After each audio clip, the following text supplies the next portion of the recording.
Hello, shalom. Welcome back to the Barbecue Network, and hope everyone's having a terrific day. I'm going to be reviewing a movie that I've never seen before that I saw last night for the first time all the way through, at least. I think I've seen some parts of it. I remember seeing the parts where they're on the beach and some things in it, but this is a film called The Mosquito Coast, and it's by Peter Weir, who directed Witness. Now, out of the gate, I guess I'll put on the negatives about it because I'm over the board very positive about the film. In fact, thinking about it quite a lot more as it goes on. Mr. Harrison Ford in 1992, he made an article or did some interviews saying how it's his least understood movie or that critics really had it in for it and all that. And I would tend to agree. I'm sure that these critics saw the movie and then typed their review up within hours of seeing it. And you really got to kind of let the movie. In fact, I might even rewatch it again. So I'll point out the things that I don't like about it because I feel that will be productive to do off the bat. Because there's quite a lot that I do like about it. First of all, Witness was made by Peter Weir. It starred Harrison Ford. They got nominated for 8 Oscars for the film, and they weren't at the Oscars that year, so that they could go on to make Mosquito Coast.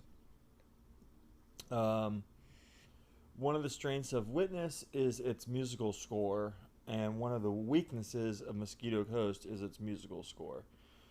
It almost sounds like it's the same musical score brought in from one movie to the next. So I found that not to work basically at all. Found it to be scoreless at times, and some of the score just to not match what I was feeling or thinking in the film.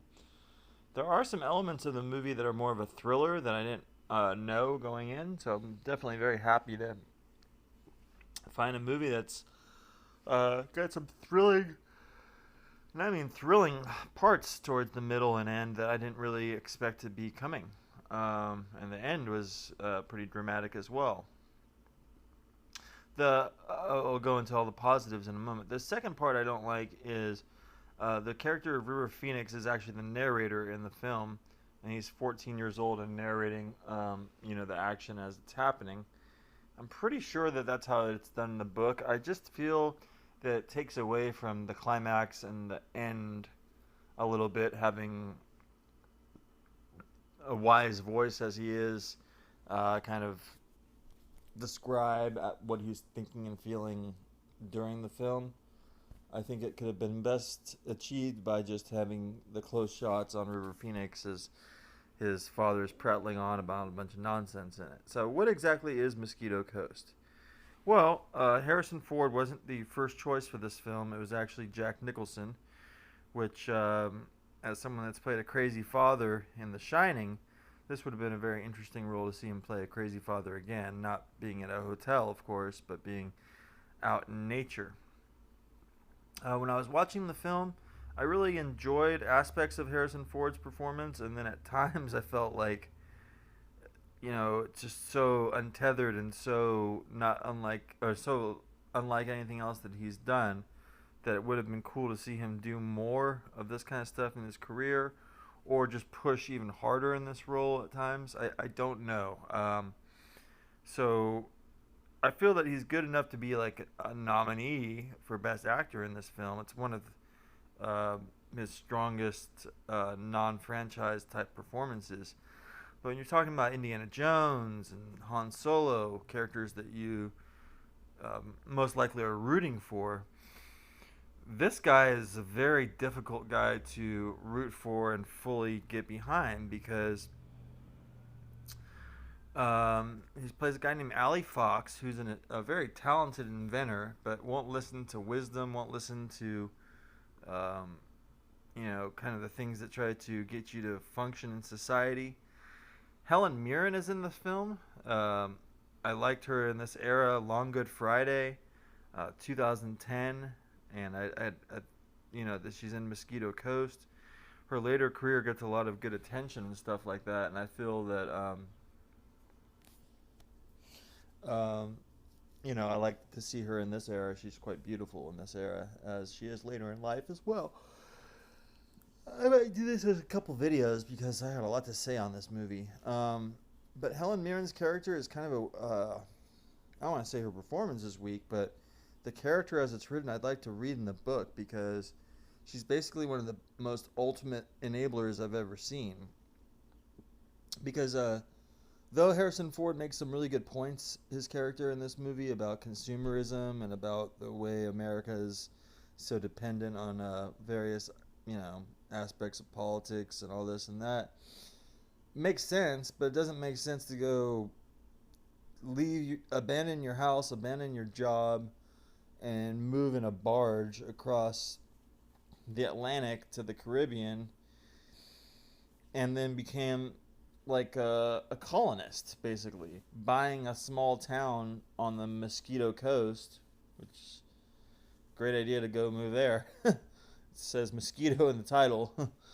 And basically buying this village from these, people, inhabitants there. And he, at times, refers to them as savages. Sometimes to their face. And definitely to his children. And he breaks into what he calls peons' houses in Massachusetts. So part of I'm gathering is, and maybe in the book, he's breaking into their houses to see how they're living, and then realizes how these people, even in the first world, don't have are still living in third world kind of conditions because they're all like squatters or farmers for this man's farm. So after breaking into this guy's house, he goes back and is invited later, and you see, oh yeah, he's he actually does want to help them, but he's still calling them savages, not necessarily always to their face, but sometimes to their face, and talking to their children, such as River Phoenix and this young actor named Jadrian Steele. They do a really good job in the film. They say, oh yeah, they slur them in some way. He gets mad at them, but yet he's the one basically slurring everything in America and everything that we all stand for, and also what these individuals are, as he's calling them savages. It's a very complicated character. You have a great actor in the film, Andre Gregory, and he just is a tremendous actor. He was in a movie called Celebrity, My Dinner with Andre. He was also in Demolition Man. Then you have a guy that really steals the movie at times, Conrad Roberts.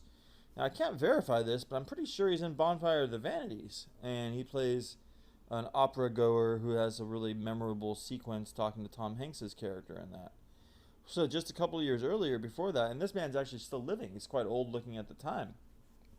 So I hold out the hope to be able to have a conversation with him on this Very Here Barbecue Network channel. I'm going to go over to the next video now.